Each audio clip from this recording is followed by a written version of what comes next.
2020, brought to you by EduDev School of Inspired Teaching and Learning in association with Amrita Vishwa Vidyapeetham University. My name is Meenu Chopra. I accord a very warm welcome to everyone. Today's topic for discussion, formalizing elementary education, is a pertinent one as it aims at building a solid and broad foundation for lifelong learning and well-being.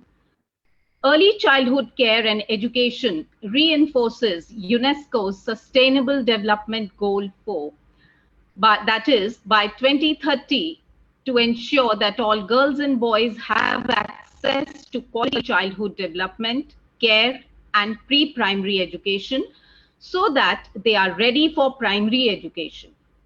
I take this opportunity to introduce the illustrious panelists who are luminaries from the field of education. Our first panelist, Mrs. Shwetangana Santram, is the principal at Wilsonia Group based in Moradabad, Uttar Pradesh.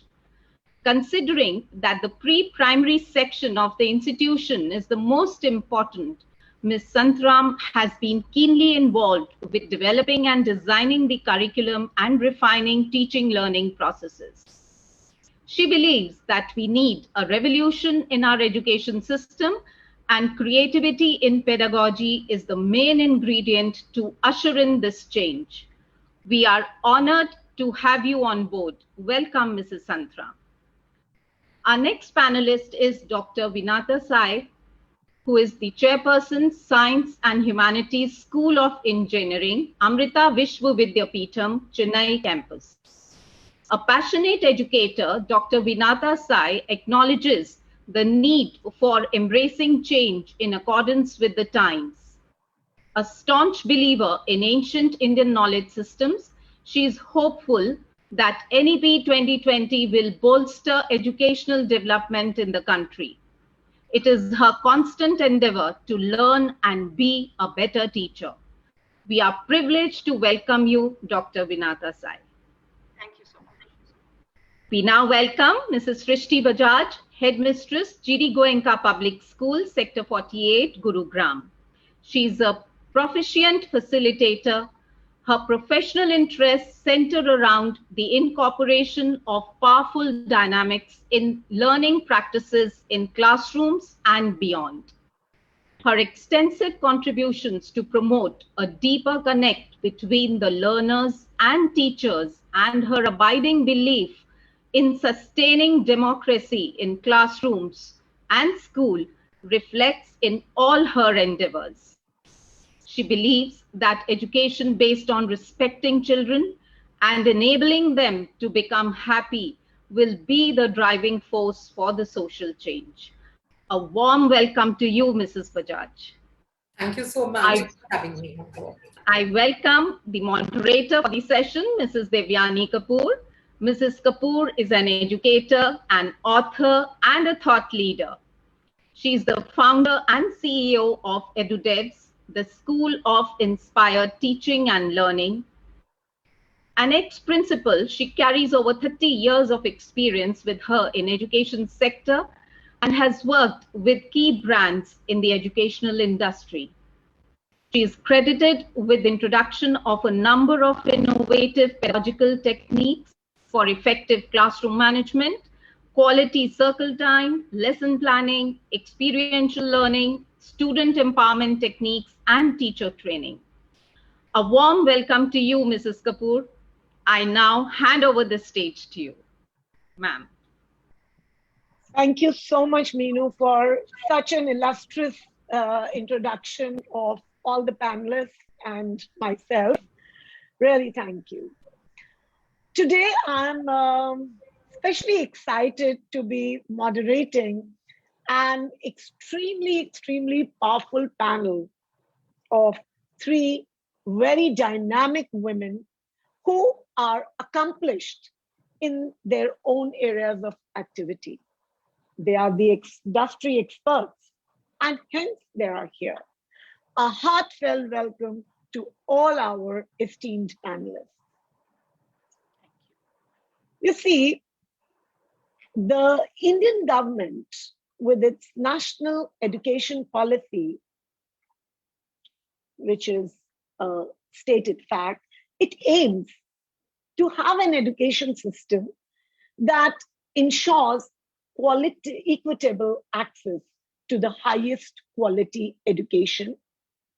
More important, for all the learners, regardless of social and economic background, and hence aligns it with the Sustainable Developmental Goal 4. To achieve this, and not to regret later, actions must be taken now, and with a lot of urgency.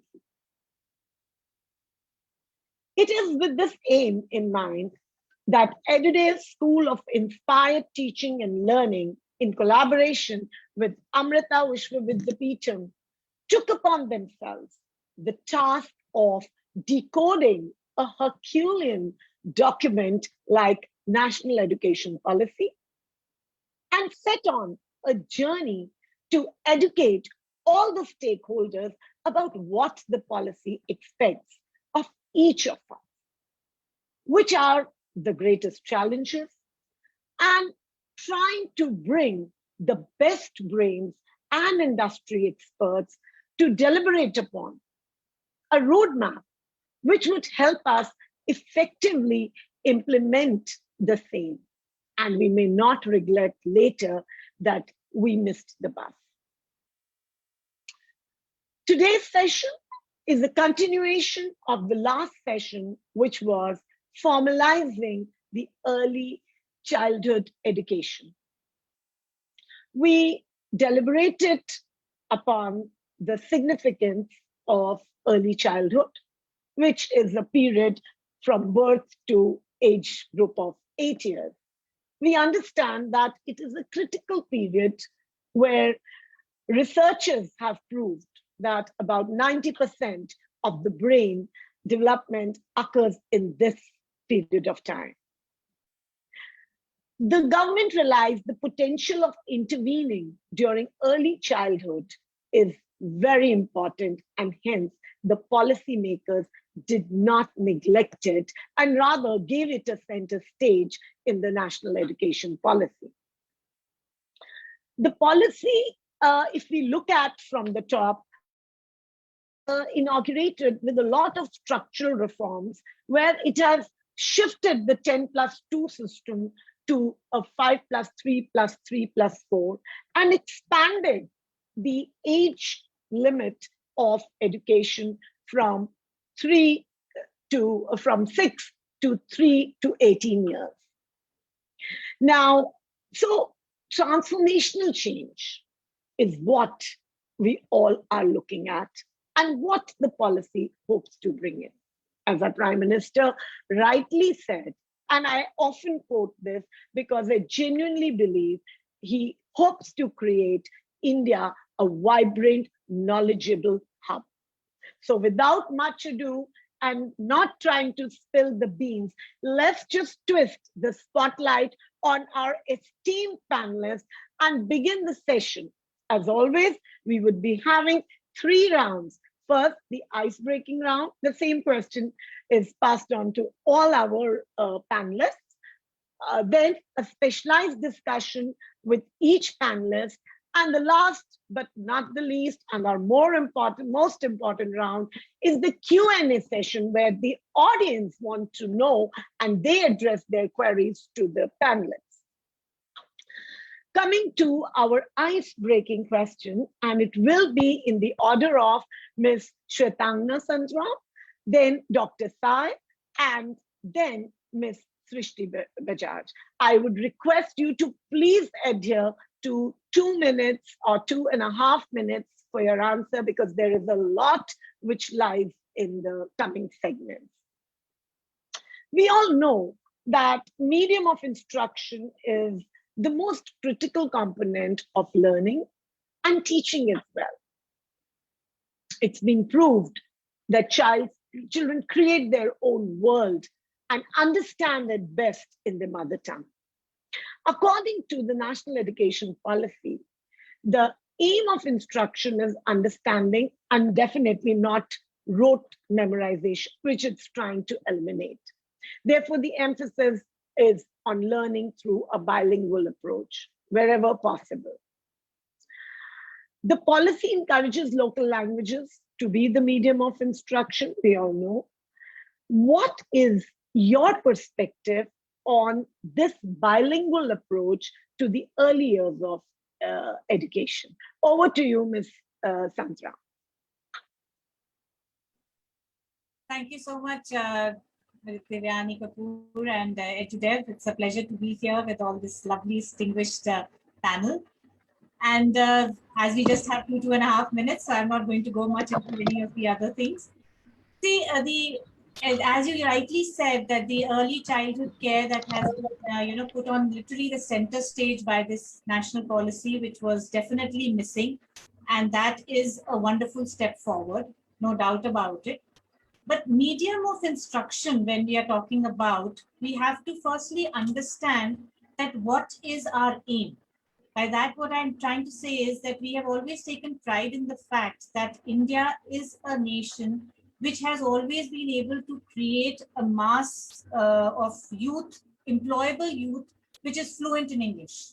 So we cannot really run away from that very fact that, English will remain and has to be a prime language. At the end of the day, today, we are also talking in English. We are doing a webinar in India, but we are talking in English, all of us. So English does come in the center stage. But having said that, I personally feel that the concept that the national policy has used the word whenever possible is actually the point which needs to be underlined, because that is where the policy makers have actually left it to the creative teacher. That, at the end of the day, the aim is understanding and not rote learning. So please ensure that the child understands the concept. So if to make the child understand the concept, you need to divert and move to the bilingual or the local language, you please go ahead and do that. If you need to use some local examples, please do that, because there are going to be certain things which are demographically, geographically, culturally very, very diverse in our country. So, you can't use the same example that is probably there in a textbook, which a child might comprehend sitting in, let's say in Hyderabad, and somebody sitting in West Bengal and somebody sitting in the J&K. They might not comprehend that same example in equality, and they might not be able to get it. So at times the teacher will have to move to that bilingual language. That is one thing that I'd like to say. Secondly, when we say about that, that the national policy has not much talked about the fact that, what will be those languages and how the textbooks are going to be created. I somehow feel that, that is not, that's something which a lot of people have been questioning, that, are they really going to make books in all the languages? That in a nation like ours, where we have 22 official languages and I don't know how many dialects, that is not really going to be possible. But at the end of the day, the onus is going to be eventually on the teachers, that you please have something which looks more in terms like a sandwich method, that you have one particular language which is going to be the main one. If it's a state board or a school, it can be the state language. If it is a CBSE, ISC, IB school, there naturally English is the main language. But you have the freedom to move to your local language to ensure that understanding, because that is something which the national policy continuously emphasizes. Understanding has to be above rote learning. So till we make the child understand, we cannot move away from the rote learning aspect of it. So that is what I would say, that is where the teacher will have to be creative, and you understand where to use the local language and where to go by the language which is required for the child to understand. Very well said. Thank you very much, Ms. Santram, because the bottom line is understanding the concept, no matter what via media we take, and we need to eliminate rote learning. So I think, and I love the sandwich method technique which you have offered, and I'm sure our viewers, especially the educators, will take a note of it. Over to you, Dr. Sai. Now let's hear Dr. Sai out on what the medium of instruction should be.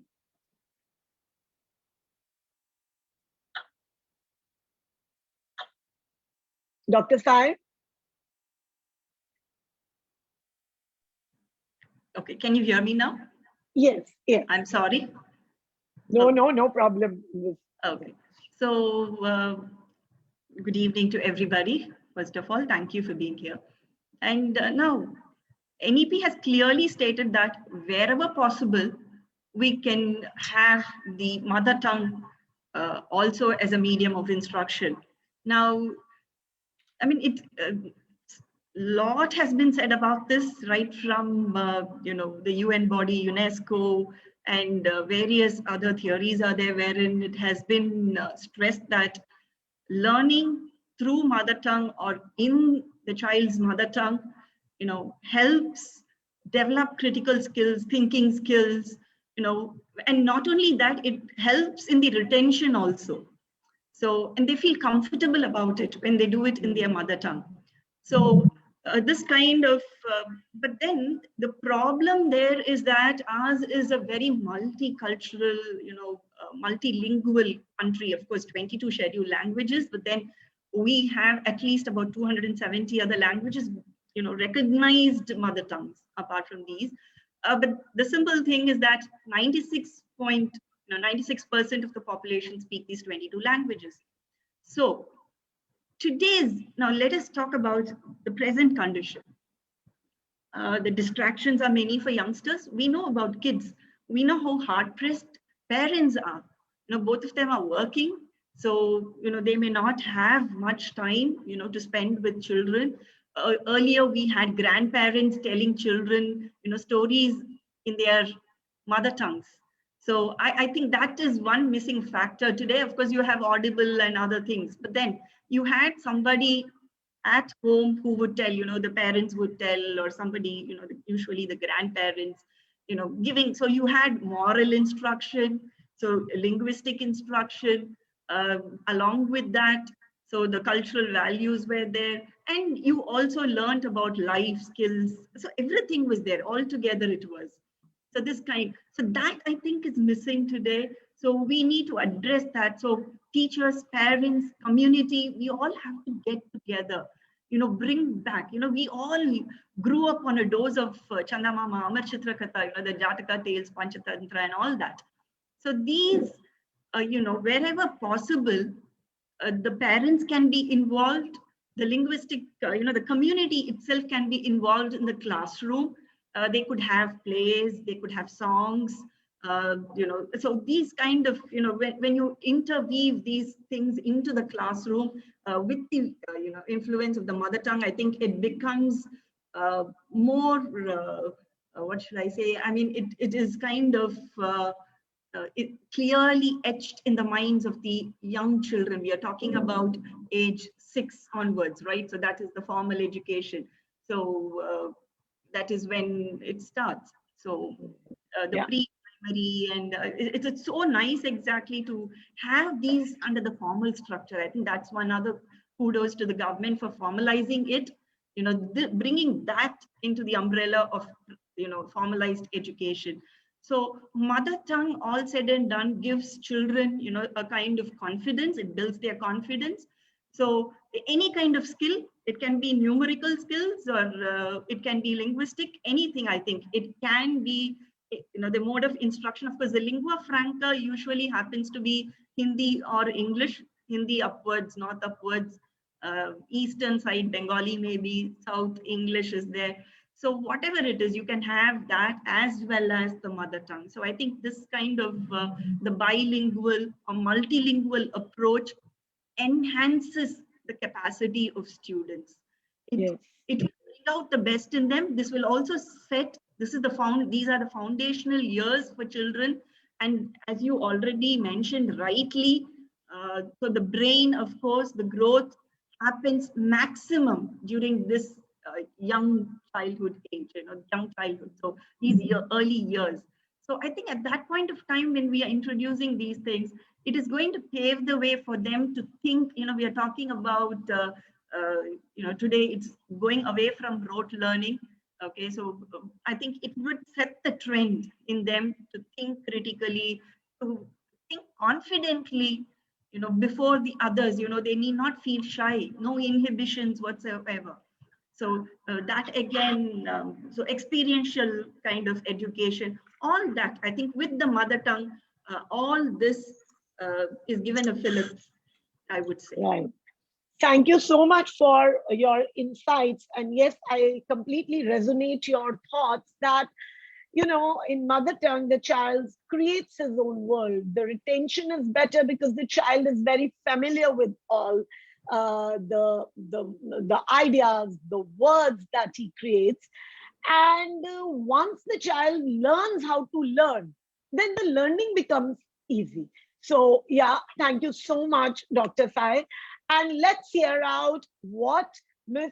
Srishti Bajaj has to say, because she is actually sitting at a point where she's only dealing with that age group of students. So yes, Srishti, yes, let's hear you out. A very good evening, first of all, to everyone. I think I'm going to basically sum up what the other two panelists said. I would be more or less reiterating the same fact, though most of the researchers, they have concluded that learning achievement is enhanced when the children are taught in their mother tongue for at least the first 6 years of school. So before the second language, the main language of instruction is introduced. But on the other hand, bilingual or multilingual education has been found to increase a student's self-confidence and self-esteem. This is what the UNESCO study done in 2016 says. So in a bilingual model, students continue to use both the mother tongue and second language as the languages of instruction for a range of the academic subjects throughout the primary and the secondary. Because if there has to be a sudden transition from mother tongue to the second language, if it is too rapid, then the risk is that the students will not attain full mastery of either of the language. So the mother tongue based bilingual education, the use of the child's mother tongue alongside the second language is now the recommended strategy. Was what the NEP is also stressing upon. Just take the case of, because we are in Gurgaon and we are dealing with a set of, parents who are in transferable job. Just think about a student whose parents are in a transferable job. He would face a serious issue adapting to the local language every time they make a move. So just think from that child's perspective. So while many countries may have the national language policy that supports the use of the local languages, but such policies, I would say, are more on paper and not always implemented in the actual classroom. So comprehensive language planning actually requires an in-depth situational analysis of the socio-linguistic and the educational context of the community. So it depends on a lot of factors, I would say. But yes, the bilingual or the multilingual approach, taking both the languages along, when the children come to us in nursery, and when the teacher is giving an instruction in English and she looks at the faces of the children, if she sees that there is a blank expression, she would quickly switch over to Hindi, to make it more understandable. So the teachers have to, as rightly pointed out by Ms. Shwetangana and Dr. Sai also, so the teacher has to look at the responses of the students. And the point is that they must understand the content or whatever is being communicated to the children. So that is the whole point. The teacher will have to use a lot of her intelligence, a lot of her gut feeling, and a lot of her common sense, and look at the expressions and the responses of the children. So definitely multilingual or bilingual, so to say. Yeah.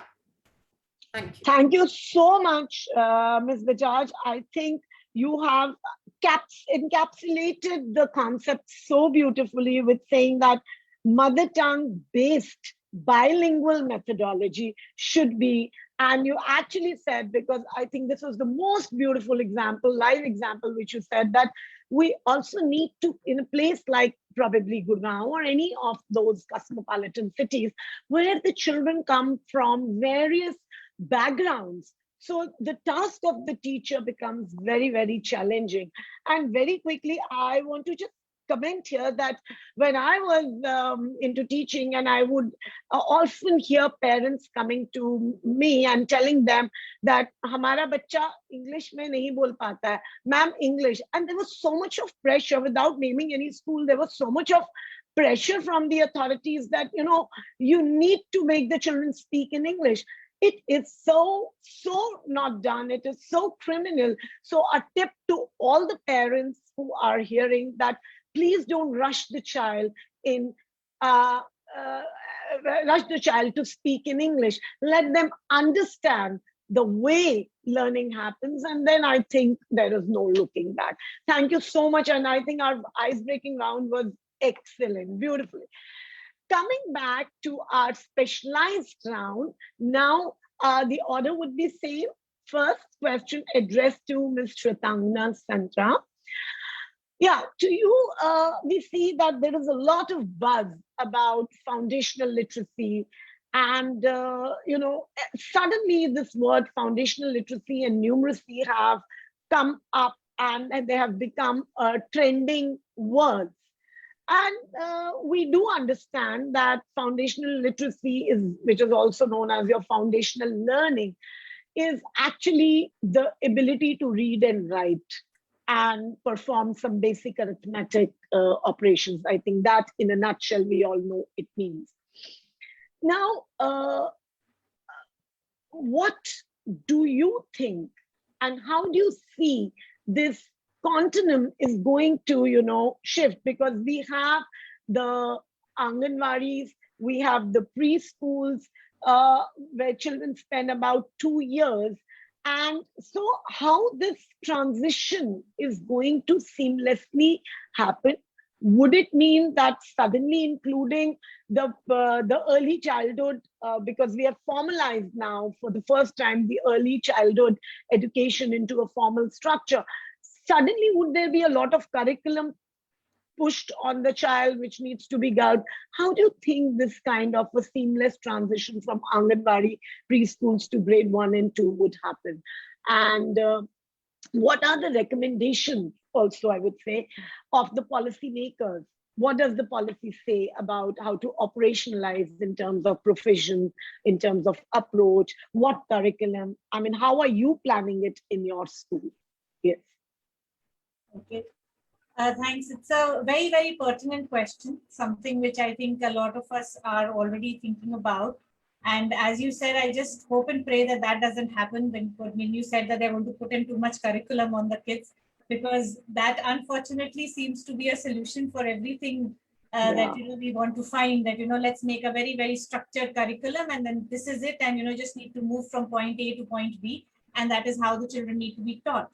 But as you rightly pointed out just now, Devyani, that we have a very, very diverse structure in place already. We have, like you said, Anganwadis. We have had standalone play schools, and children came to a lot of the schools. Of course, formal schools did have a provision for a pre-primary section, but still a lot of parents and a lot of places, the formal school definitely did start from grade 1, and even schools would think about at what structure to follow, what curriculum to follow. The boards were also just giving you out a structured right only from grade 1 onwards. It was not really there for how you are to deal, and that is why everyone was actually doing it as per their own perception, as per their own need and demand. It was basically a demand and supply sort of a situation, I would say, that was there. Because if in Anganwadi you had a certain kind of children coming, the teacher there, based on her or his capability, was teaching them, keeping that in mind. A play school was doing what they felt that their parents really demanded of them, and they were, everybody was doing their own thing. And now, as you've said, that it is going to be formalized. So yes, we will require a structure. There is no doubt about that. There is going to be a structure. The policy also is talking in terms of that we have a uniform testing to be done at the level of grade 3, so that we can have some kind of check on have the children attained a certain foundational literacy and numeracy, as we are talking the trending words of today, that they have reached that stage or not. But my worry at the end of the day is that as Dr. Sai also said, we are just such a diverse nation that to have a uniform check, how effective is that going to be? Because at the end of the day, the entire, the children are coming from various cultural beliefs. They're coming from different regions. They are coming from different states. Education, if I'm correct, is a state jurisdiction. It is not a centralized jurisdiction. So every state has their own, value system which they want that their children should attain. So fine, maybe if you test the children at the level of the state, that is probably okay because they would have a certain structure. But then when you have schools and educational institutions which are over above that, by that what I mean is that they are affiliated to boards which are, centralized. And now you have CBSE schools, you have ISC schools, you have IB schools, which are all over the country. Now, if let's take an example, if Maharashtra is going to do a test at grade 3 level, and they're going to try to test the children. Now, how do they test the children who are studying in the Maharashtra board schools at par with the child who is in an IB or an ISC or a CBSE school in Maharashtra? Because that school is definitely following the structure given to them by the board, and the state board school is following the structure provided to them by the state. So somewhere the implementation of that testing is where, I am not very confident about how we are planning to achieve that. That is where I am a little, skeptic, I would say. But having said that, I totally and firmly believe that we do need it. We do need to have a stage by stage, some methodology in place where we can see that whether the children of our country are being able to reach the required attainment of knowledge is there or not. We have to have that because there are times, and maybe what we talked in the ice-breaking section, that maybe if we start using the bilingual and the mother tongue, maybe that is going to enhance that level of knowledge and information and education, because a lot of times children are falling back simply because they are pressurized into learning with that one language, which they are not comfortable with. So maybe if we have that holistic approach given to the child, that yes, please understand the concept. And then maybe when we have the level of testing, the child has the freedom that, you can maybe probably, express your knowledge or tell us the knowledge in your comfortable language. Because if I may just say, though we are moving a little away, CBSE allows you to do the class 10 and class 12 exam also in Hindi. So there is, why can't we do the testing in those languages also? Because at the end of the day, we will be testing their knowledge and not just the level of, whether they know the language or not. If we can have that flexibility, I think that would be great. And for what you said about what does the policy say about it, I think the policy has made it very clear that we are not going to be just testing and assessing at any level the children only for whether they have understood, it is not going to be assessment only for the subject. It is going to be assessment in the subject, assessment of the subject, for the subject, and for learning. Assessment for learning is what is going to be the most important aspect. So if, again, coming down to if the implementation happens in the way that we want it, and that will be the onus of the teachers, how well we prepare our teachers. And I think Dr. Sai and Ma'am Bajaj will agree with me that unfortunately the teachers of ECCE level are probably the most, neglected section of a school at times, if I may say that. They are, really, undermined. We are sometimes, schools are not even much bothered about, what are their qualifications, okay, fine, if you can teach a little child, please come in and start teaching. Whereas I personally feel that that is one level where the teacher needs to be the best. You need to have your best teachers in your pre-primary. I think then everything is taken care of. Everything will be taken care of if that happens. So that change we brought in. Yeah. Thank you so much. And I think you very well reiterated this. The only thing that I want to comment here is, and then that, in the whole country, if you look at the scenario, there are two extremes. That one is the urban areas where the play schools, have the curriculum, and they try to fetch in the curriculum of grade 1 and 2 as well in some schools. Whereas in Anganwadis, there is very informal, and very rightly you said, we really need to invest our time, energy, resources on the training of educators of elementary schools, because that is where the whole problem, or that is where the whole journey of the child begins. So we have Anganwadis on the other level where there is no structure. It ranges between folk tales and folk songs or some kind of a thing. That definitely is going to be a challenge. But yes, if we have a structured curriculum, which, as you said, that it is not about assessment, it is about learning in the subject and learning or for the subject. That is the whole idea. And we should not pay too much of attention on the assessing the child, whether the pre-primary child has mastered. It should be understanding of the concept. We will come back to this more, and we'll have more of your insights. Moving on to Dr. Sai. Now, the policy also talks a lot about the 3 R's: reading, writing, and arithmetic.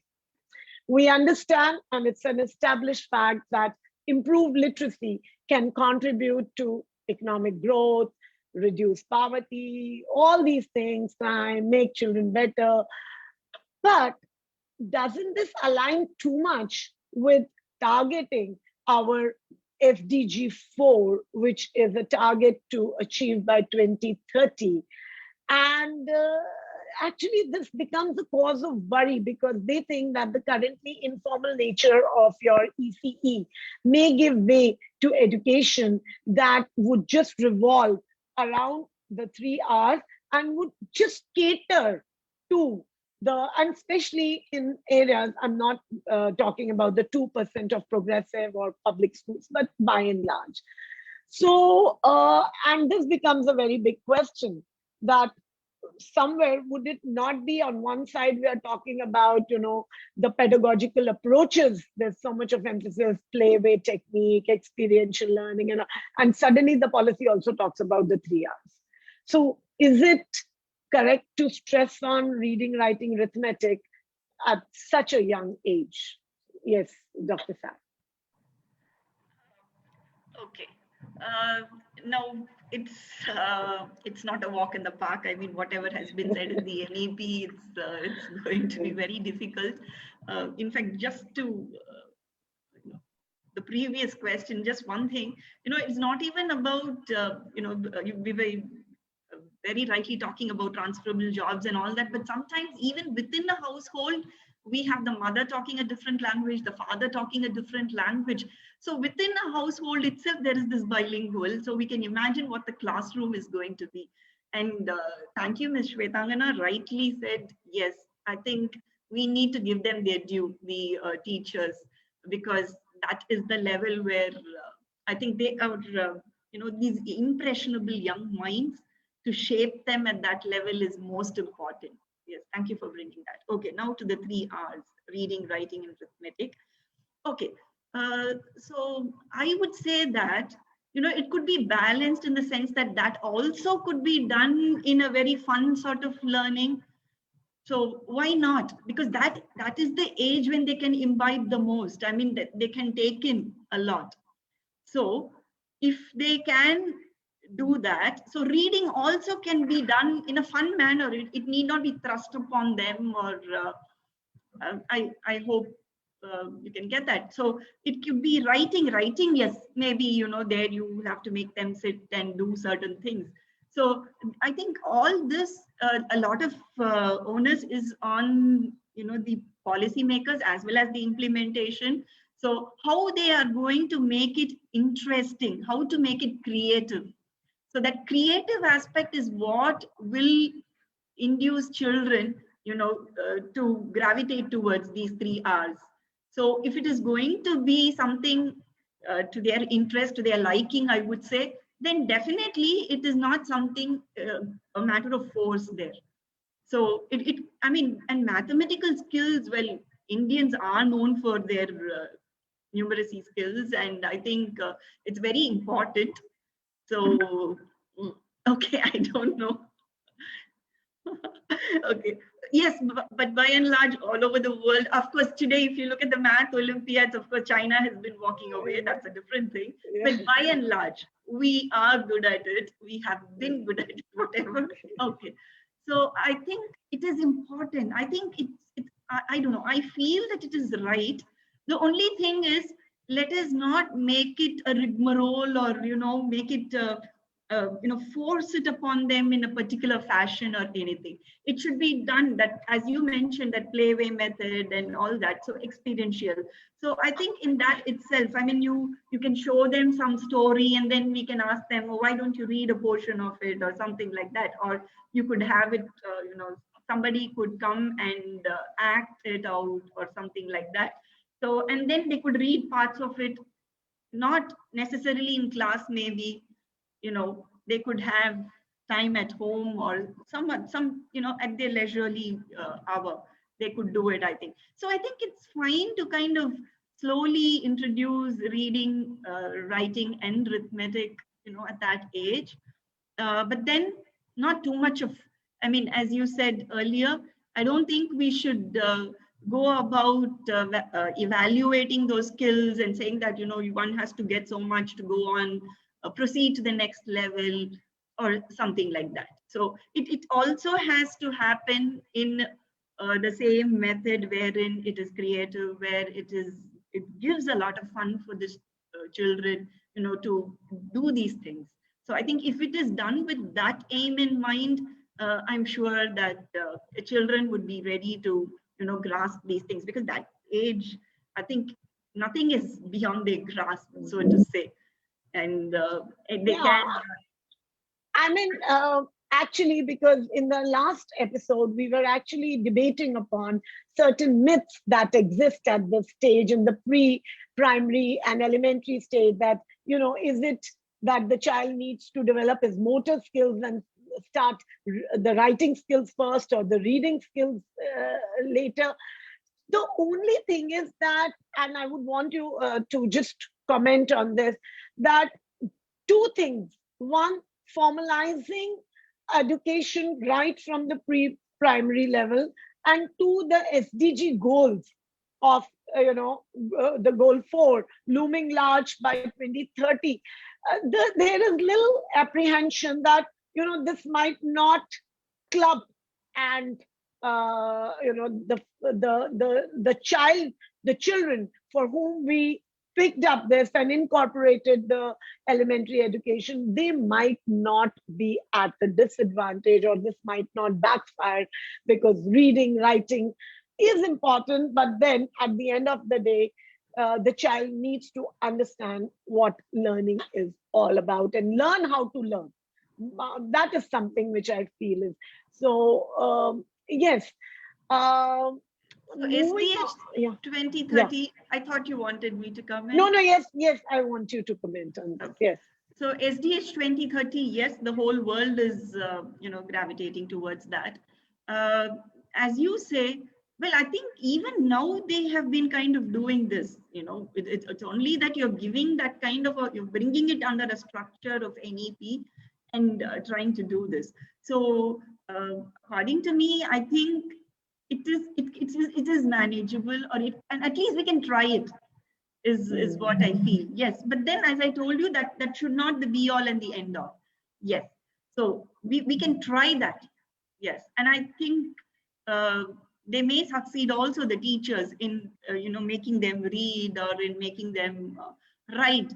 Definitely, we are not going to have very high targets there. So what little they can do, the children, I think, if it is going to be with fun, with a lot of activity, I'm sure this can be done. So I'm sure a lot of flexibility has to be given in the hands of the educators, as an orange is not equal to an apple. So the educator needs to, intervene as to what kind of pedagogical approach she's trying to adapt to. Moving on to Ms. Bajaj. Okay, so since we know that Ms. Srishti Bajaj is an headmistress of one of very esteemed schools. It's a public school, and children of very good families and a good social background come to that school. But now the question is a little different to you, Ms. Bajaj.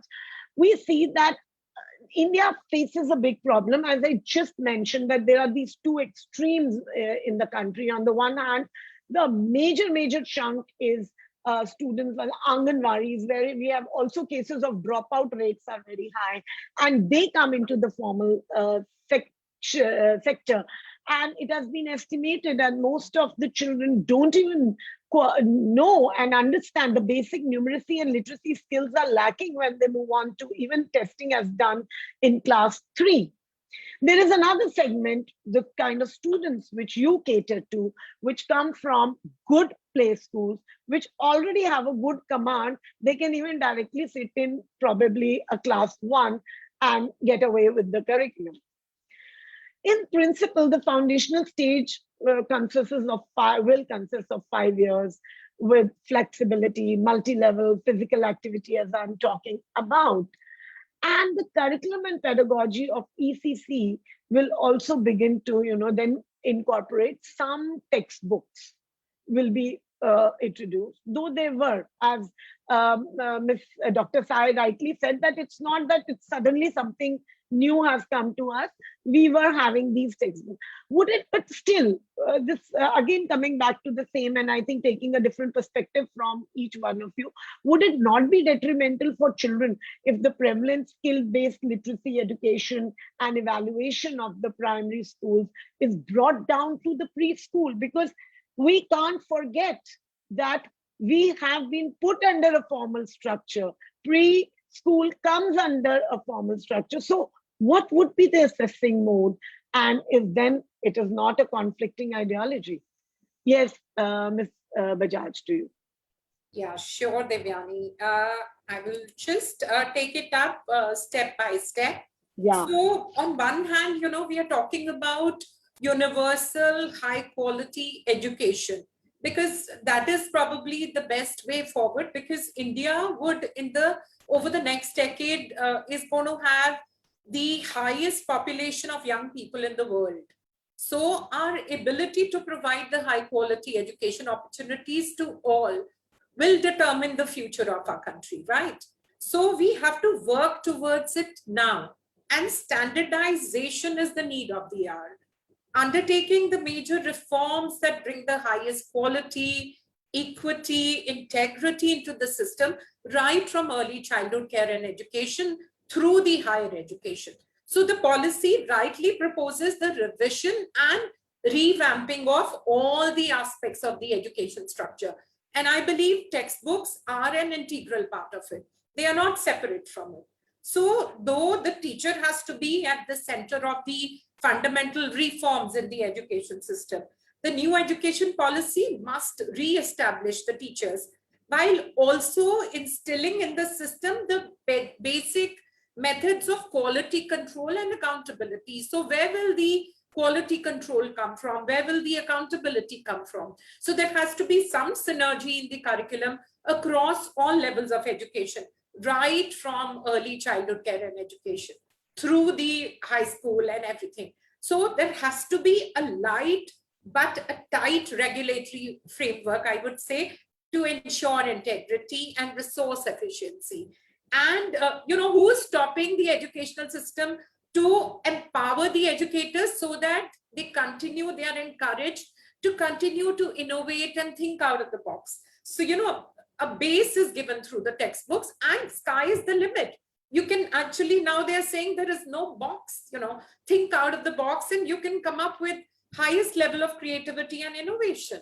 Who's stopping you to do that? So the foundational literacy and numeracy, which is the urgent and the necessary prerequisite to learning. There was a recent survey done, and it was estimated that almost about 5 crores of children currently in the elementary school, they have not even attained the basic foundational literacy and numeracy. That is the ability to read and comprehend the text and the ability to carry out the basic operations like simple addition and subtraction with numerals. So the textbooks here will define the minimum learning that our students need to achieve at a certain given level.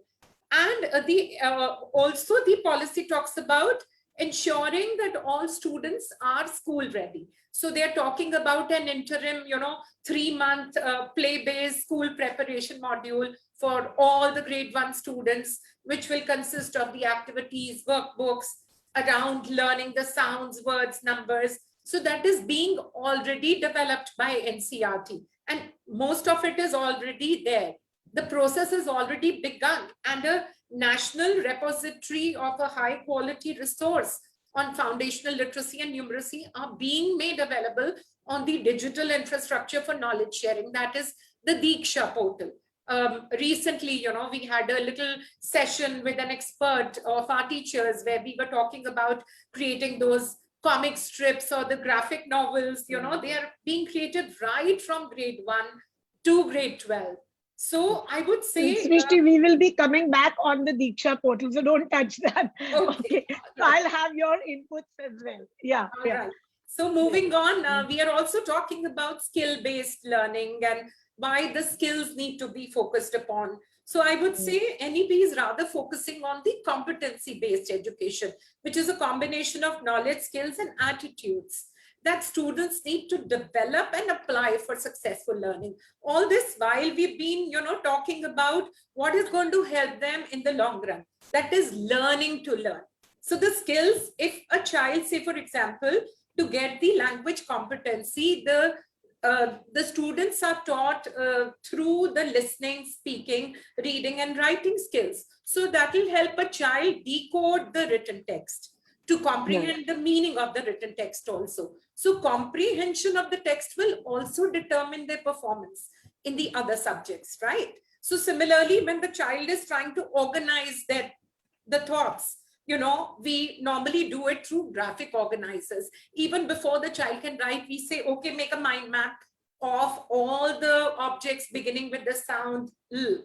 Okay, so the child does that. So all this classification, sequencing through the story cards, what are we doing? We are teaching them different skills. So all these skills are going to form the basis of their learning. So we are already doing it. Now it's just being highlighted. And we've seen that it works, it does work.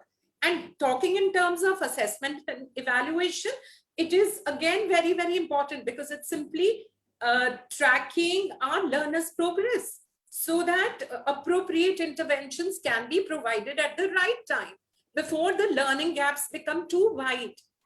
So when is the right time for intervention? Through enrichment, enhancement. So a lot of reflecting, reviewing, keeping a record of the child's progress that is going to help us. And we'll be able to nip it in the bud, or we'll be able to bridge the gap at an early stage before it becomes too wide. And as we've all said already, NEP is just not talking about assessment of learning. It is talking about assessment for learning, that all the activities that the child participates in, share and express, rhyme recitation, drawing, everything can become a tool for evaluating or assessing the child. And also assessment as learning.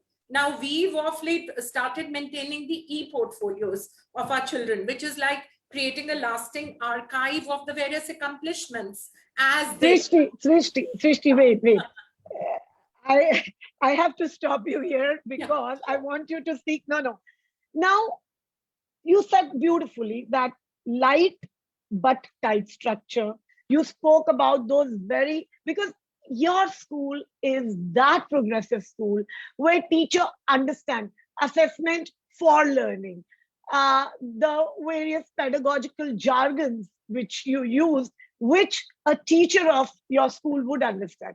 My problem here is, how would these, all your experiential and all your, techniques, you're talking about something, that is why I stopped you and I wanted to now you to comment.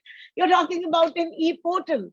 But here we are talking about the entire country. We are talking about Anganwadis where last week Dr. Shaurya Kutappa, talked about such a sorry state of affairs of Anganwadis. And he said he was talking to a mom and she said, I really don't know what's an Anganwadi.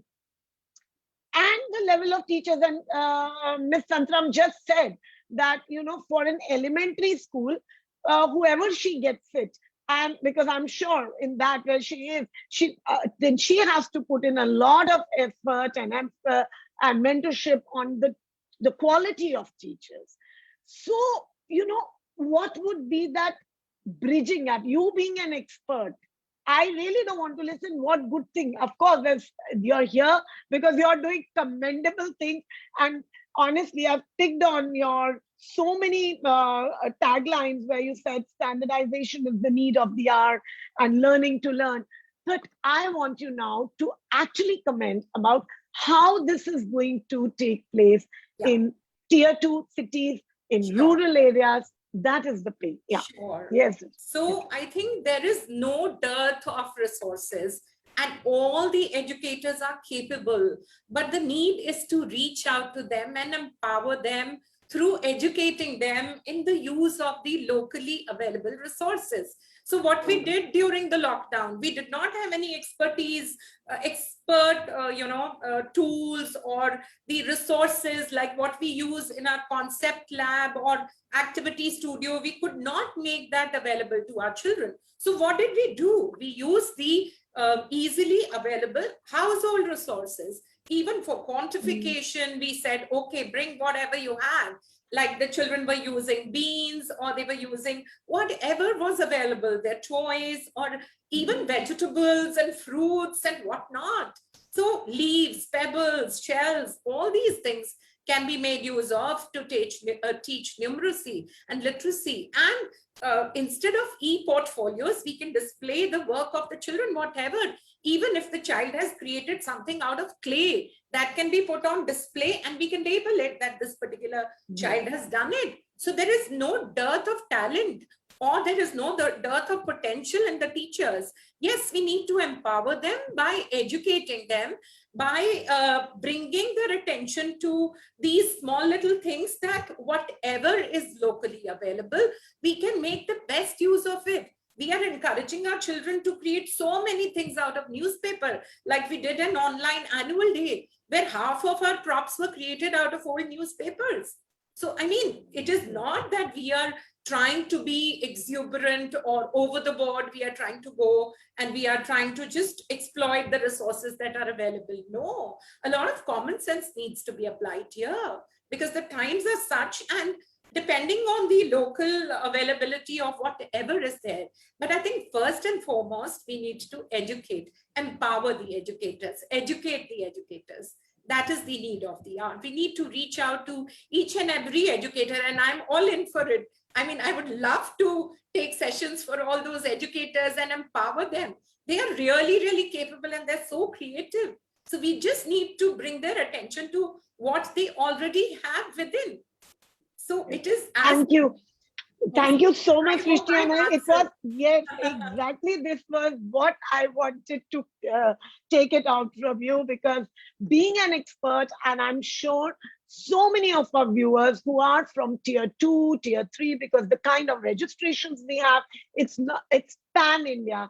And I'm sure Ms. Srishti Bajaj would have addressed so many of your, issues, which you would, two things hold good, which she says that you need to look around. You don't have to go out and look for resources. So resources are available, as she gave the example of a clay, or maybe a dough could be used for, harnessing the motor skills of the children. I just want to give a small example here. Sorry if we have a time. Like when we were teaching the story of bread from farm to table, what did we tell our children? We said, okay, tell mama to give you some dough, bring some water. We actually made them make the dough. And we told them to bring the rolling pin and roll out a chapati. And some of the mothers were so enthusiastic that they took it to the kitchen and cooked it and brought it back to see the end product, So this is how we made use of the resources which were available at home. So anything and everything can be done. Yeah. So to hit the bullseye, were two things important. One, that the lead has to be taken by the expert educators and handhold the educators who actually need that capacity building to understand how this seamless transition will be taking. And two is where you really have to look around. You're an educator, so you need to look around that how well you can make use of community resources and the resources available around you. Thank you so much, Ms. Bajaj, for this such a brilliant answer. Moving on to, the discussion is getting so, engaging that there are so many things that we need to, kind of wrap up in about 30 minutes. Now, my next question is to Ms. Shritangana Santram. And later I would want probably Srishti to take that to you too, because you were talking about it. Now, yes, the Article 2.5 of the policy proposes, a 3-month preparatory course for students and access to digital content, where they have selected some content and they've created a ETB Diksha portal, which will call for a student-led peer learning, community tutoring, and to be ready to meet up to the level of class 3 or class 1 by the time they reach there. And so that there is a parity, I think that is what it is, that there is a parity maintained pan-India when it comes to the level. And so the policymakers do realize this gap that we are talking about, that yes, there is a great parity which, exists, disparity which exists between urban areas and the rural areas, and in terms of children's foundational numeracy and literacy. Now, the whole idea of this Diksha portal looks, extremely hunky-dory, and it's fine. And I'm sure with Srishti's school, her teachers would be completely equipped with, and I'm sure she would have come up with some drawing, the comic strip books as well. But how will the implementation happen? How will you assess whether the child's literacy competencies are taken care of, and not forgetting, again and again I say, the demographic structure of the country? There is no clarity, or rather, I don't think so there is availability of, any text that would, empower us. So what are your suggestions, and what is your take on that? Yes. Yes, I would like to, go back to and start for your answer with where Ma'am Bajaj was just now talking about that, and where you sort of were talking to her that, we are concerned about how the tier 2, tier 3, and maybe even down to the Anganwadis are going to be working. So I'll start from there first, because we're talking pan-India. Now, what happens is that, it's really wonderful that, there are these progressive schools which are doing an amazing job. And I would consider that, they need to be actually the, take on the task of being the resources. Because like what ma'am said, that, their school, their teachers are doing such a great job. Ma'am has got all the ability that and I agree with her. It's not just a question of, going overboard with resources. That is where the creativity of a teacher comes in. But the point is that how do you empower a teacher who hasn't had that exposure, who doesn't have that horizon to be able to understand that, yes, I can use these resources and make my child learn. The basic problem comes there. That is where, right now our problem is with this. So my first, suggestion, or like my thought process is that, in every area, and the NEP has talked about it, that in every area, we need to firstly handhold those schools, or maybe the Anganwadis, or the schools which are taking care of the, maybe the lower level, lower economic level children, or the maybe a tier 1 city. A school can sort of, adopt a tier 2 level cities in the periphery, and, train their teachers to become capable and empower them, that they are able to use this creative aspect of them. Like, I totally agree with ma'am. Each and every teacher is creative. There is no doubt about it. But at times they are not able to bring that creativity out. They don't know how to. Sometimes they are, when you give them an idea and they're like, oh yes, this is something, I could have thought of. Why didn't I think of it? But the point is that, they need that empowerment. And having said that, Devyani, one thing which, really upset me, I would say, in the NEP I was looking at, they talk about that, to train an Anganwadi educator, the NEP is talking in terms of a 6 months to a 1 year course. And whereas they're talking in terms of making a B.Ed for 4 years. Come on, how can you do that? You need the best empowered teacher for that Anganwadi. You need that best empowered teacher for the pre-primary. That is where then that gap comes in. Yes, we have agreed to the gap. There is a gap. But now if we handhold those schools, if we are able to handhold those teachers, if we are able to handhold and train those particular educators right from the beginning, I personally feel we won't even need that 3 month of gap filling. Because what at the end of the day, if we are doing a gap filling, that means we are accepting the fact that there is something wrong with our system and we will need to fill the gap. We need a 3 months of, sort of a module, sort of a refresher course or whatever you may call it. And we will need a 3 months module to bring, to see that the children are up to the level to come into the grade one level, which is required by the school. That means we are somewhere accepting the fact that we are still feeling that the children who will come from maybe the Anganwadi or from a standalone play school might not still be able to cope with the formal education of class 1. One is my take is that.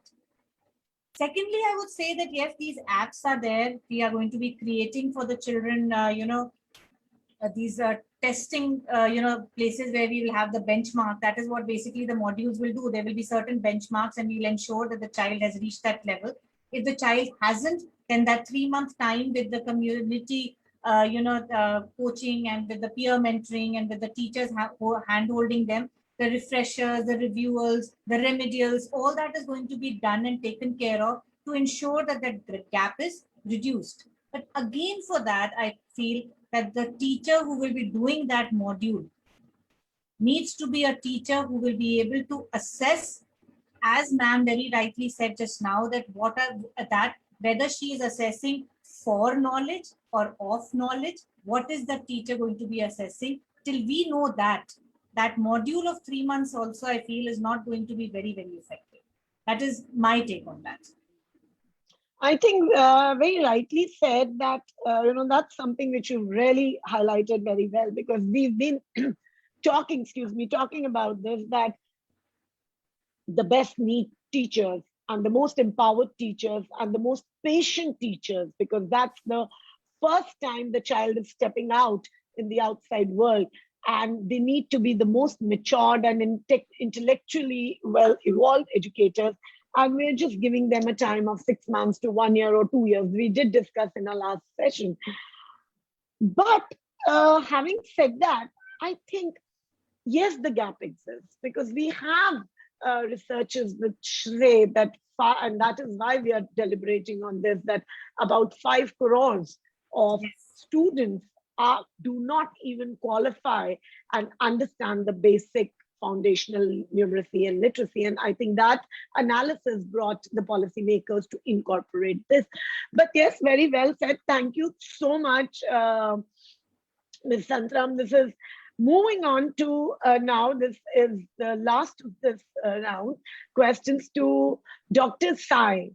So, Dr. Sai, we see that the national education policy, when it comes to early childhood education and care, there's not too much of shift when it comes to, the structure, because structure would more or less, apart from the fact that, of course, they have expanded the age group and bring it down to 3 years, but it's the curricular that is actually, being trying to, they are trying to revisit, they are trying to revamp, because the identification is that somewhere something is not right. Somewhere the first 6 years, the investment in terms of energy and resources is not to that optimal level, which is the cause of the crisis in the education system later on. What, according to you, will be a well thought out plan for universalization and effective implementation? And then Also, I was just talking when Ms. Santram was talking, I was just thinking that there are no regulatory, documents which can regulate a curriculum for such standalone, play schools. Jo ke shayad they are open in all the houses, and anybody and everybody qualifies to open a play school. They do a bit of marketing, and then the bigger schools, the formal schools, try and make those tie-ups and something. So shouldn't there be, we are talking and condemning so much the Anganwadi, the Anganwadis, that things are not right there. But what about these standalone school, playway schools, which are every house, and anybody who feels, as you rightly said, Ms. Santram, that बच्चा को तो पढ़ा ही लेंगे, ये अब संभाल ही लेंगे. She's a mother, so she is qualified to do. Yes, let's hear out what Dr. Sai has to say on that. Yes, Dr. Sai. Yes, now talking about the standalone schools, but before that, before the Anganwadis or the pre-pan, there are so many, I would say, the poorest or the hard to reach communities where they don't even have that facility. They are not even in an Anganwadi or a preschool. They don't have that education. I think it is those people that the policymakers will have to think of first. See, only when you have a strong foundation, a strong again a method that is in line, then can the implementation happen. So I think that also has to be done by the policymakers. How are they going to include the inaccessible areas? There are so many. I think even Ms. Srishti referred to that earlier. I mean, there are so many children who are either dropouts or some of them have not even entered. So that, I think, is one very important, crucial area that the government has to think of. Especially when you think of your SDH 2030.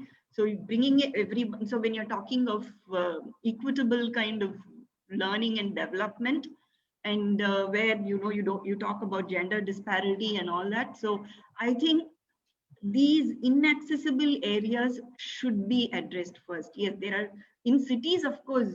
I don't know, especially here in Chennai, I have seen, I mean, every street almost, I think, kind of some of the areas, you have so many of these preschools. But what about the villages? I mean, we look at the construction workers. So I'm living here where there are about 2,200 flats here. So, I mean, the construction workers there, what they just have their children by their side. I mean, what education do they have? I mean, there are so many of these people. I think somehow we need to tap them. These children will have to be brought into this ambit of education, formal, early childhood education. So that is number one first. Before standardizing, first of all, try and see how we are going to bring in these people. Yes. Next, about standardizing is again going to be a real big problem, because each one has, there are so many methods of teaching itself. You have today different schools professing different types of teaching. So yes, apart from the CBSE, ICSE and the others, IB, all those curricula. Okay, so that is a little problematic. Yes, and so how they're going to, probably have one broad structure and then give them the leeway to work within that. I think that should be done. One more thing, I think this has already begun, because not only in Tamil Nadu, but I think if we look at all the award winners, national award winners, the teachers, and I think we had Mr. Ranjit Singh Desale from Sholapur in Maharashtra, the Global Teacher Prize winner. I mean, amazing to see the kind of work that he had done. So I think teachers have, they have started, they have a conscience. They feel that they have to do their bit for the society. They feel responsible enough, to their kids. I'm talking about their children in class. So they consider them, they are no less than the children in their homes for them. In fact, I think every teacher might agree. I think the kids at home are neglected, and the kids in the schools are the ones who are looked after more. Okay, better. So teachers are trying on their own. Governments also, as Ms. Shwetangana pointed out, the state governments, each state government, yes, they're trying. Government, I think slowly we are midway at least, I think, from that stage where we were, looking, disgustingly at, say, government schools. The people would look at it and, the kind of attitude that they had. I think that is not existing anymore, at least some of it is conquered, I would say. I think today we understand, and we have rank holders from government institutions. So teachers there are doing their bit.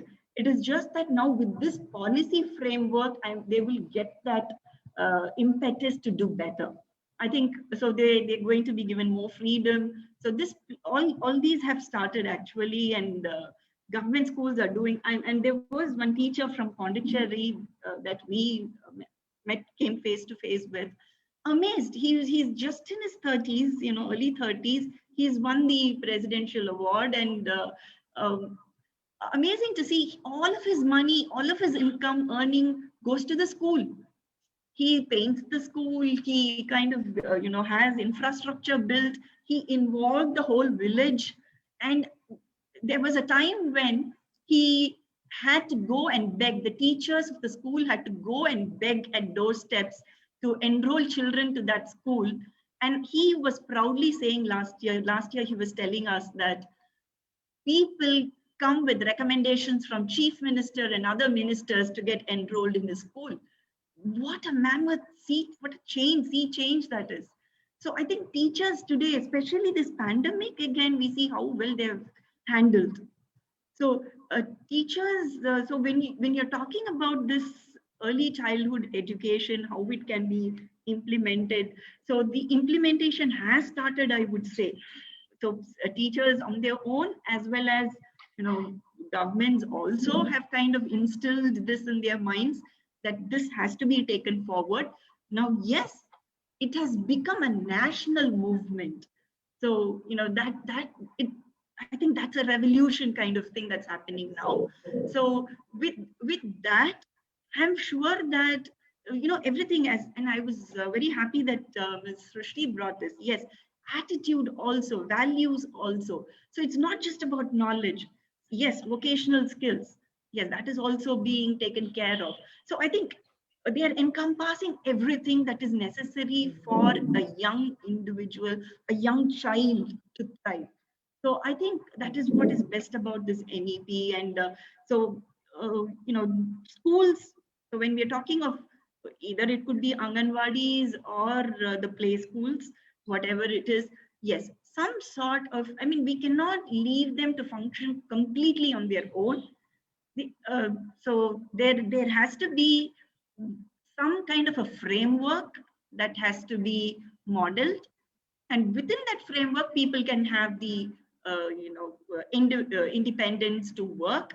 And also later on, when they get into the primary sections, say first, second, or third classes, there also. So it is just that the government has to frame the right policy. And she was telling me that they have already started. They are well into it. It's yes, we've been reading a lot about NEP and the kind of material that is being shaped and all. Thank you so much.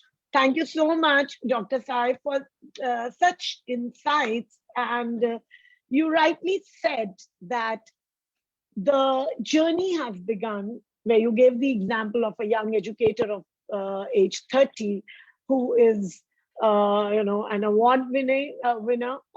Award is a separate thing, but who is putting in his entire money, energy, will, everything into trying to bring the necessary change. And standard. And also we see that the way the state governments have in last 5 years, the way the state governments have started realizing the importance of education and importance of not just education, but purposeful education, not the education which was the British in the thought and curriculum, but an education which has a lot of out of the box potential. It helps, and that is why buzzwords of the 4Cs. They have started realizing how important the critical thinking, problem solving, collaboration, these skills are the life skills. And that is what is being, talked about.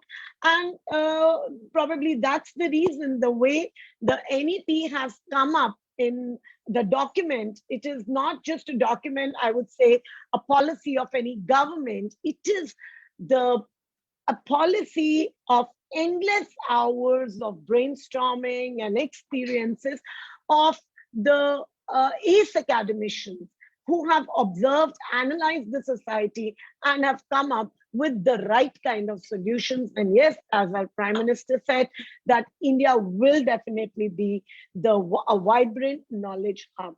Coming to the end of this session, but we have n number of questions from I'm very happy to see, because my phone is completely full with the kind of questions that I'm having. So last 10 minutes devoted to the Q&A, to the questions by our audience. So the first question is by Mr. Amit Tiwari, and the question is addressed to Ms. Santram. What are the basic strategies to improve the quality of elementary education? And considering we would like to take as many questions, so not more than 1 minute, just encapsulate your answers. Yes, I have to say that, and because I want to incorporate as many questions. So very quickly, what are those strategies? Yes, Ms. Santram. Yes, so very quickly for Mr. Tiwari, nice question. Yes, because we can talk a lot, but we need to have some strategies in place. That is very important for action. What I feel is that the strategies that are required right now is that we have to now shift our focus to the implementation part of it, which, as even our HRD minister said, that we are now in the starting the implementation part of it. The implementation of the policy has to start, because till we understand, implement anything, we are not going to be able to even get any kind of feedback. So the strategy right now, which we need to implement, is that, ensure that your teacher is fully equipped with, firstly, the knowledge of the NEP, what the NEP is expecting of them, where they are expected to take the children. Try to understand the resources that are available to you, which can ensure that you are able to meet that basic requirement that has been put out in front of you by the NEP and the policy makers. And then as management and as principals and as headmistresses, it is our responsibility to then ensure that we handhold those teachers so that they are able to implement that in the classroom. Today, the classroom has, of course, moved to the online, but whichever methodology it may be, we have to ensure that we are able to put that into work, because unless it starts working, we are not going to be able to get any kind of feedbacks there. So that is how I would say that the strategy has to move. Start by understanding the policy, then start empowering the person who's most important, the stakeholders, which will also include the parents, and then move on to the actual using that particular knowledge in your classrooms. That is how I would like to move ahead with it. Excellent, excellent. Understanding the policy, empowering the stakeholders, and then getting prepared and moving into the classrooms. Excellent answer. Moving on to the next, Ms. Amarjeet Kaur, there's a question, and this question is, we'll address it to Ms. Srishti. In metropolitan cities, the demography of student is definitely varied, and they haul from all over, as if we look at the scenario of Gurgaon. So Gurgaon schools have a demographic structure where the students come from all over India. So how can mother tongue be effective? We did delve over it, but once again, let's just hear it out from Ms. Srishti Bedar. Yes. Yeah. So I think I already answered that question, where I said it has to be the bilingual approach right from the beginning. So as I said, like when we are giving instructions to our children in English and we look at their blank faces, we have to quickly switch to Hindi. So that is the second language that we use normally in schools like Gurgaon or the metropolitan cities. So I think that is the key, using a bilingual mode of instruction. So Yeah. I think that I is think Miss Srishti gave a very beautiful answer, and I was very impressed with her answer, which I did write from mother tongue based bilingual methodology. So it was such a hit answer that yeah, I'm absolutely. sure Miss. So my next question is for Dr. Vinita Sai, and the educator says students have different pace of learning in terms of their motor skills, and presently in some schools they are being pressurized to write when they were not even willing to write. Writing should basically start from age 5. So what do you think, Dr. Sai, that when should writing begin? What should be the sequence of seeing, experiencing, writing? Yes, you, Dr. Sai. 1 minute. Yes. Now, every child is unique. Yes. So they are different.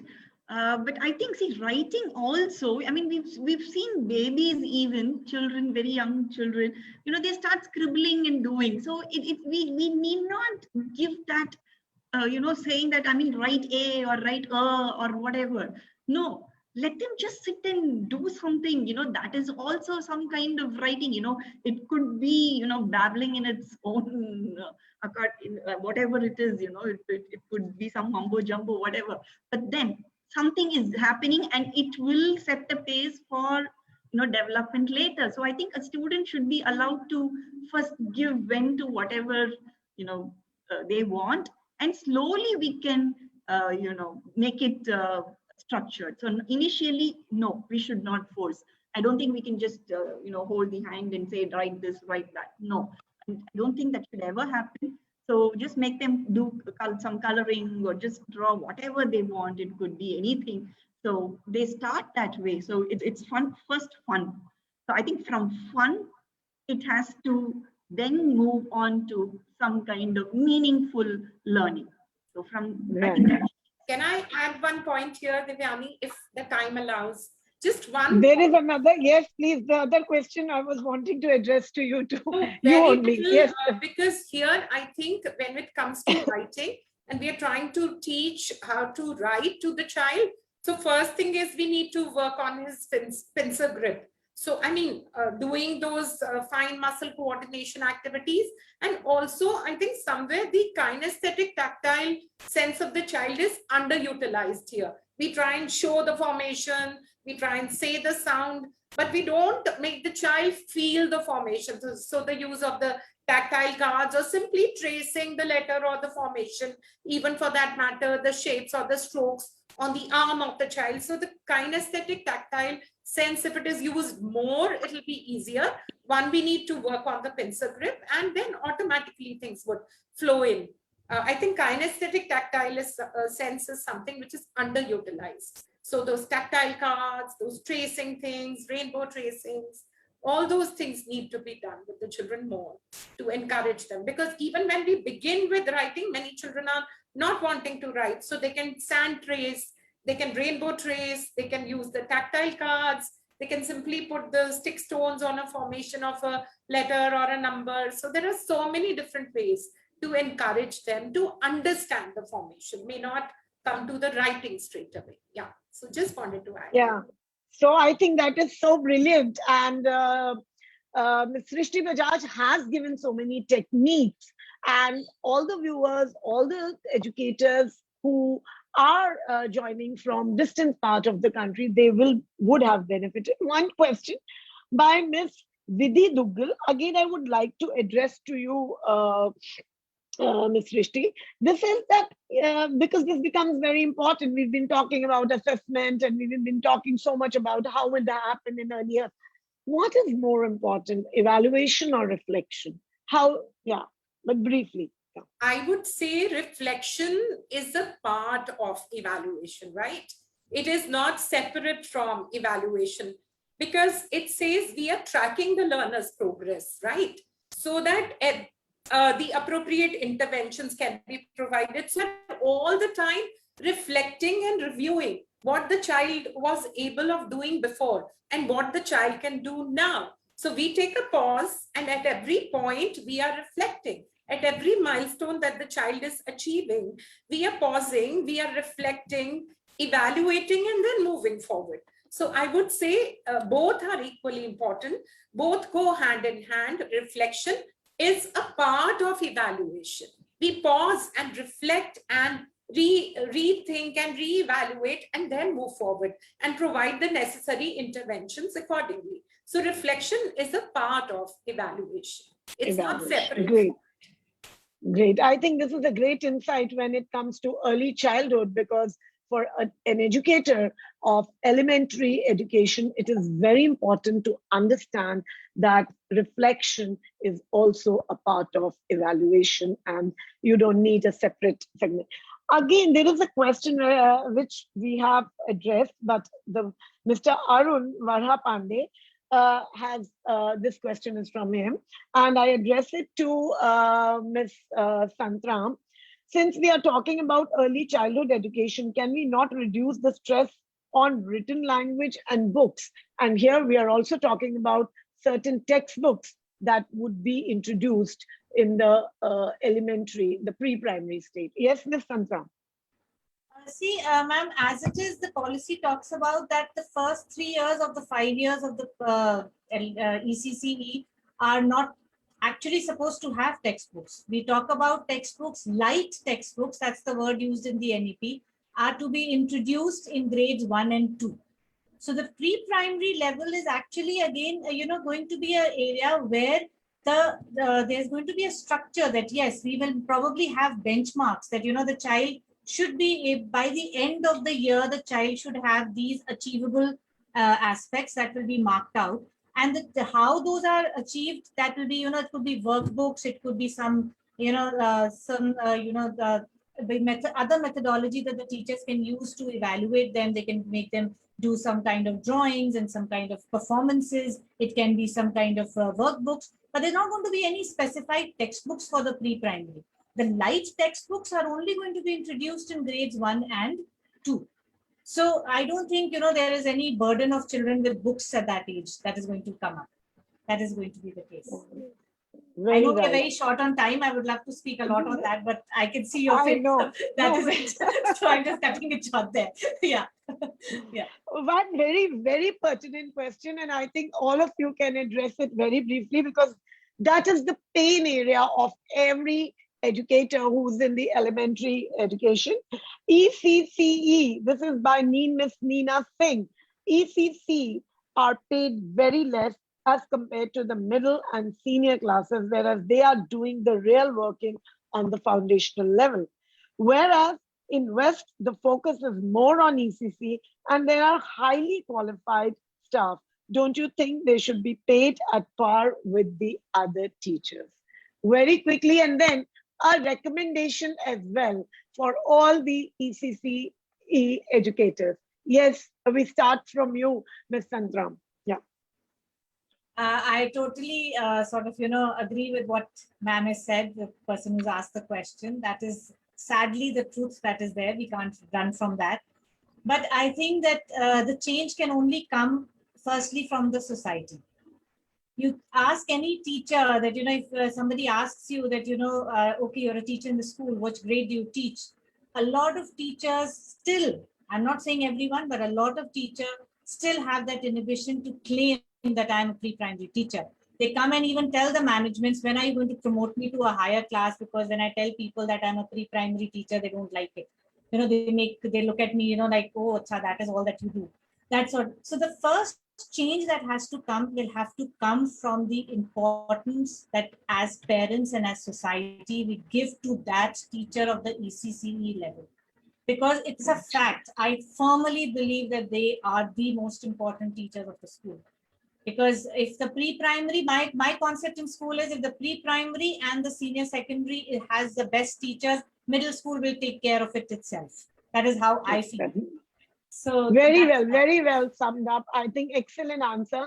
And yes, would like to add one point to you that the educators need to have self-respect and respect their own profession. And okay, now to Ms. Srishti, putting you in a very tight spot, because whatever you say, your teachers are going to come to you. Let's hear it out from you.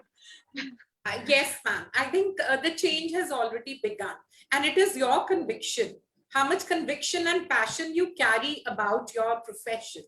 Because I can take my own example. I started with the play school with a meager salary of 700 rupees. And today, where I am, because of the passion, because I did not give up. I persevered. I tried to give my 200%. So that is how the sky is the limit, like you can grow. And it is not always true. I would say some of the progressive schools like ours have started recognizing, and they are giving an equally good start to these teachers, and rest is up to them to grow. What kind of work they do, what kind of investment they make in terms of their time, energy, capacity building. So a lot of factors will go into that. So the good news is that the government is also recognizing the importance of it.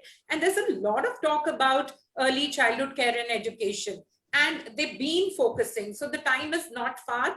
I would say, let's not give up hope. Let's be very, very optimistic. Yes, the scenario needs to change, but the change has already begun. That's what I would like to say. Yeah. Great.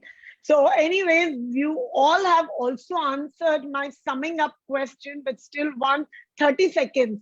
Now, one suggestion which you would want to give to the young educators. Yes, Srishti, 30 seconds. Okay, one suggestion. That's very tight. I want to say a lot. So first and foremost, lot of love, care, and compassion, and the quest for learning. Keep yourself abreast with the latest. So much is happening. So technology is what you need to get the hang of. Growth mindset. And finally, I would say the passion. See, if teaching young children is not your passion, then make it your passion. If that is not possible, then I think you really need to think whether you are in the right profession or not. So passion is something, till you don't carry that, you will not be able to make a mark. And unconditional love and caring and that compassion. Right. I think. Yeah, thank you. Which means if you can't bear the heat, then get out of the kitchen. Yes, Ms. Santram, what you have to give? One message to the young educators. I think Ma'am Bajaj has summed it up beautifully. So, but all I will also just add to it that love this work, because the love that you're going to get in return from that age group, nothing can match that. So love that work and respect it. And if you can do that, then I think you will end up being the best teacher. That passion that you can see in Ma'am Bajaj is what you require from every ECCE teacher. That is what I would say. Well said, well said. Yes, Dr. Sahar, what is your message to our young educators? Okay, actually both of them. So to just say something different, because those are also very important. I think MasterChef is very, very popular kind of show. I don't watch TV, let me confess that, but I know that it is popular. So I would say that, a good cook, you should know how to use all the ingredients. So there are so many ingredients available, but then only if you know the right dose of everything, putting in the balance, achieving the balance, and then again, how you show it, again, the creative aspect of it.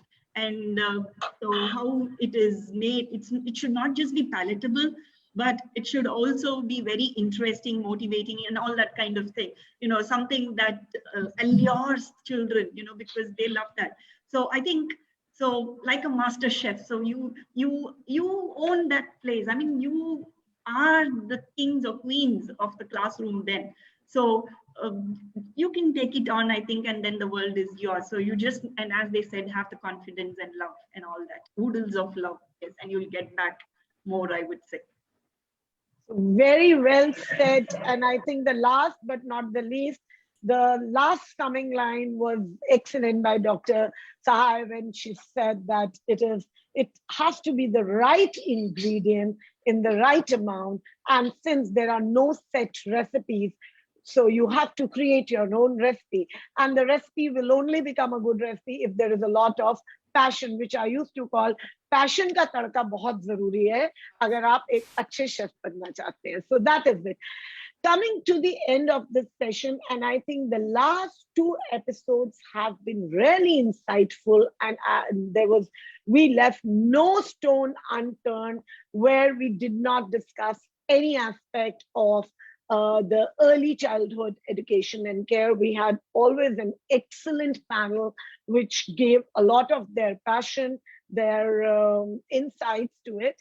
Now, the next few sessions will be completely different from early childhood care and education.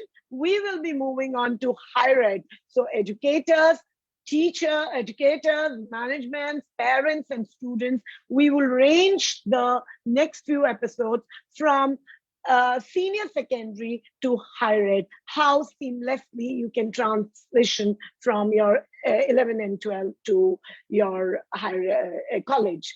So we come to this beautiful session. Thank you so much, our esteemed panelists. And once again, I was very happy to have such an empowered panel of women and who really are acclaimed in their own fields. Thank you so much. And we come to this end of this session. Stay tuned for the next episode of Decoding National Education Policy 2020. Thank you, everyone. Thank you so much. Thank you so It was much. such a Thank you, pleasure. Devyani. Thank you, ma'am. Wonderful. Thank you. Being